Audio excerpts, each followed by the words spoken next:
Halo, ketemu lagi sama gua Ari. Di video kali ini gue mau ngobrolin tentang sesuatu yang cukup menyinggung ya. Apa itu? Ini dia 3 penyakit business owner. Selama bertahun-tahun ini sebagai digital marketer, gue banyak banget berinteraksi sama pemilik bisnis. Background-nya macam-macam, beda-beda, dan sangat unik dan sangat menginspirasi. Gue belajar banyak hal juga dari mereka.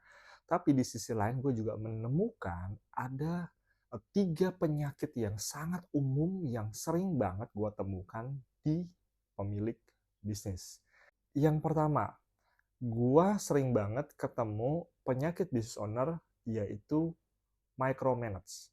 Jadi owner tuh sering banget tuh ngatur-ngatur, cari tahu sampai ke detail-detailnya. Contoh terkait dengan hal dengan digital marketing nih.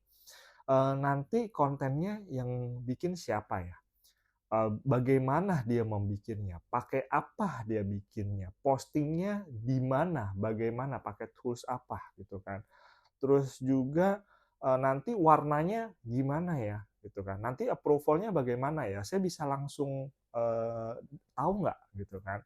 Atau nanti proses revisinya seperti apa.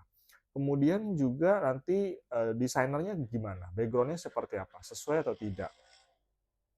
Kemudian juga hal-hal lainnya, misalkan contoh, hal-hal yang terkait dengan copywriting, terkait juga dengan ad placement, terkait juga dengan, misalkan email marketing, WhatsApp, dan banyak kegiatan lainnya di mana mereka, benar-benar cari tahu sampai ke detail-detailnya. Nah, ini kan membuat kami sebagai praktisi jadi berpikir, emang Bapak Ibu owner ini nggak ada kegiatan lain ya, yang lebih penting, yang lebih utama gitu.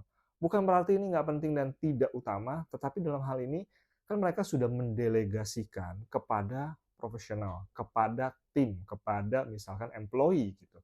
Dan ya udah mereka kan cukup terima report, update bahwa progresnya ini dan atau hasilnya seperti ini atau masalahnya apa atau kendalanya apa yang membutuhkan mereka.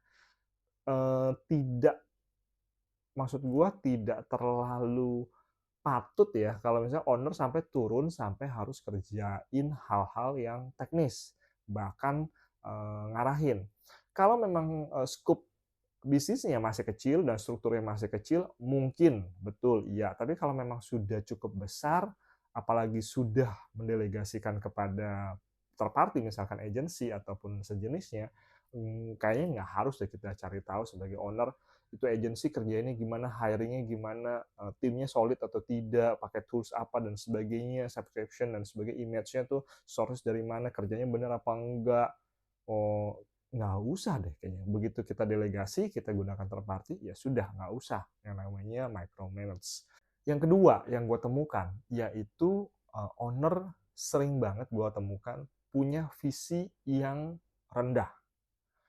Tidak salah, cuman biasanya kalau owner yang punya visinya tajam, jangka panjang, luas, kemudian juga jauh berpikirnya, potensi dia untuk mengerucutkan bisnis, untuk juga bisa growth-nya itu lebih jauh, lebih panjang, dan potensi untuk benar-benar bertumbuhnya itu bisa maksimal, gitu kan.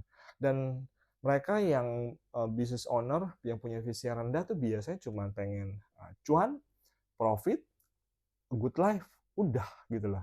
Enggak ada misal berpikir ini usaha gue mau bawa sejauh mana ya. Siapa yang mau gue bantu? Apakah ini bisa jadi bisnis nasional nggak impactnya? Bisa jadi global nggak impactnya? Ini bisnis, ini produk, ini services. Ini gue bisa melayani atau memberikan dampak seberapa banyak orang yang bisa dipengaruhi. Kemudian juga dari sisi tim, employee ataupun staffnya, gue bisa optimalkan apa ya dalam hidup mereka. Gue bisa mensejahterakan kehidupan mereka sejauh mana ya. Apakah gue bisa membantu mereka dalam misalkan pendidikan anak-anaknya, misalkan sampai S1, S2, dan seterusnya. Apakah gue bisa memberikan pelatihan kepada mereka? Apakah gue membangun ekosistem culture dalam usaha yang sehat, yang nyaman, dan juga mensejahterakan tim gitu. Ada banyak hal yang kita bisa lihat visi seorang owner itu dari obrolan. Dan sayang banget di Indonesia dan pengalaman gue menemukan banyak banget business owner yang punya visi itu, limited banget. Mereka cuman berpikir cuan cuan, udah cuan, good life gitu kan, tipikal pedagang banget. Nggak salah, tapi sayang aja potensinya tidak optimal. Kan ini kan, satu lifetime kan terbatas banget kehidupan, waktu ini kan. Kenapa nggak dioptimalkan sampai mentok, sampai maksimal? Itu pandangan gua.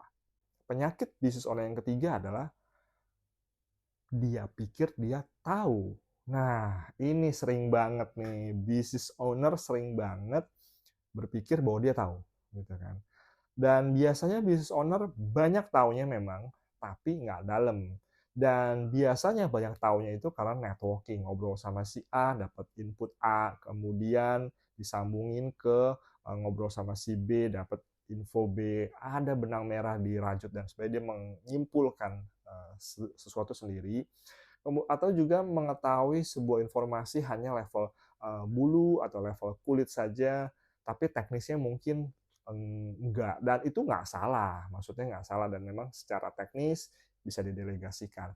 Cuman ketika misalkan business owner-nya ini dia pikir dia tahu dan minta orang lain atau tim untuk ikutin dia dan tidak terima advice, tidak terima argumen, tidak terima pandangan yang berbeda, nah ini kan jadi susah ketika ingin implementasi ataupun ingin melaksanakan atau mengambil keputusan penting di dalam usaha. Itu sedikit cerita dari gua tentang penyakit business owner. Apakah lu sebagai business owner punya penyakit ini?